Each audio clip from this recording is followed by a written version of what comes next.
It's a process that even today, few bankers understand.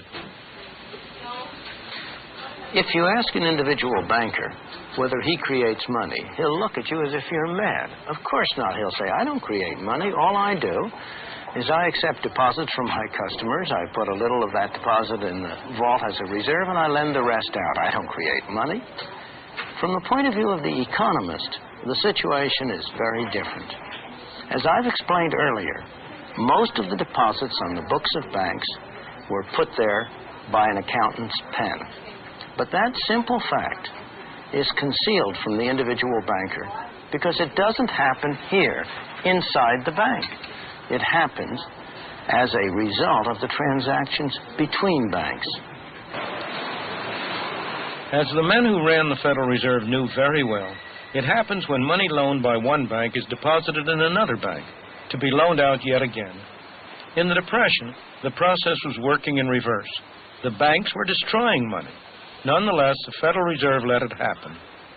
The end result was that by the time the whole sorry episode was over, by 1933, the quantity of money in the United States had gone down by a third. The slow throttling had turned into strangulation. For every $3 of currency and deposits that people had had in 1929, only $2 were left. For every 3 banks that were open in 1929, in 1933, only 2 were left.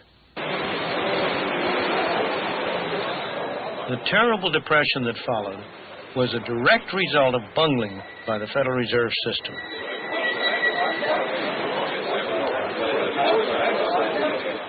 Their monetary policy stifled any hope of economic recovery.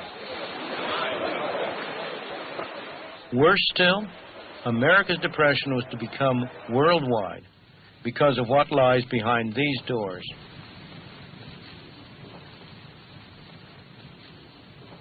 This is the vault of the Federal Reserve Bank of New York. Inside is the largest hoard of gold in the world.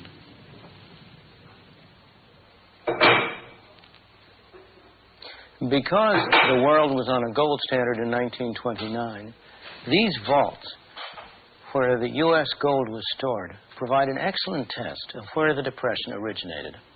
If the Depression had started in Europe or somewhere else in the world, the U.S. would have lost gold. More gold would have flown out of the country than came in. If, on the other hand, the Depression started in the United States, well, then the opposite would happen.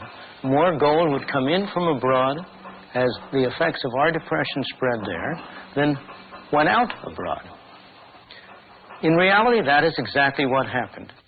When the international money system was based on gold, the rules of the game were these. The gold in the United States was supposed to control the amount of money issued by the Federal Reserve. In turn, the amount the Federal Reserve issued controlled the amount of money issued by the commercial banks, which in turn controlled the amount of money that individuals, businesses, and industry could get from the banks. The result, a monetary structure, all supposedly tied to the amount of gold in the vaults in the United States. But in 1930, the Federal Reserve didn't play by the rules. It stood by as banks started to collapse, and with each one that went, the money supply fell. Businesses and industry inevitably began to fail. Americans, now poorer, bought less from abroad. Britain was one of the countries affected. Like the United States, Britain had its own monetary structure tied to gold. The trouble was that Britain could now sell less abroad. It cut down the amount it bought from abroad, but not by enough. Under the rules of the gold standard, it had to pay the difference in gold. With every bar of gold that was shipped out of Britain, the amount of money decreased. A depression that was already underway in Britain got worse. British gold flowed into the United States, supposedly to form the foundation of a new slice of the monetary structure. But the Federal Reserve didn't let it. The gold was simply locked away.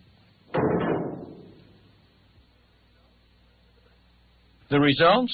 Britain remained in trouble until in 1931 it went off the gold standard, cutting the link between the amount of gold and the amount of money.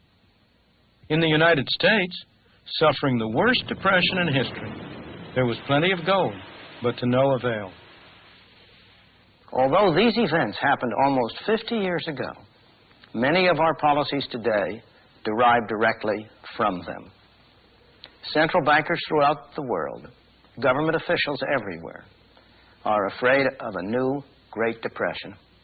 They have therefore moved in the opposite direction. Instead of the problem of too little money, we are faced with the problem of too much money. The problems of inflation that plague us today trace directly from the problem of deflation that plagued us from 1929 to 1933. People came to believe that free market capitalism had failed. Something was needed to replace it. At Cambridge University in England, a new orthodoxy emerged in the 30s, one that has remained powerful to this day.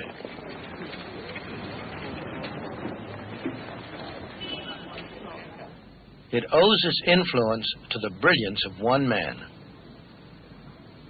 John Maynard Keynes was unquestionably one of the greatest economists of all time. Like other economists of his generation, he found the Great Depression both a paradox and a challenge. It was a paradox because it seemed to contradict some of the fundamental principles that economists had come to take for granted. Keynes rose to the challenge by constructing a complex and sophisticated hypothesis which not only explained what had been going on, but also offered a way out, a way to end the Great Depression and to avoid similar episodes in the future. The core of his theory was that what happened to the quantity of money didn't matter. What really mattered was a particular category of spending, in economists' jargon, autonomous spending. What kind of spending is that? It might be investment by business enterprises in building factories and adding to the number of machines and adding to inventories. It might be spending by individuals to build houses. Or, most important of all, it might be deficit spending by government. If private spending on investment, on house building, was not enough to maintain full employment, then government could always step in and spend enough to make up the difference. The theory of pump priming was born. The theory was a godsend to politicians who had been grasping at any expedient. After all, throughout the ages, politicians have been only too willing to spend money, provided they didn't have to tax their citizens to pay for it. And here along came a scientific theory offered under the most responsible of auspices that justified what they had been wanting to do all along. Is it any wonder that government spending has exploded ever since, or that deficit spending, even without the excuse of war, and on a large scale, has become the order of the day?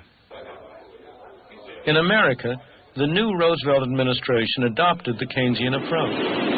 It authorized massive spending on government projects. It involved government increasingly in the running of the economy. It developed programs designed to provide security for every individual.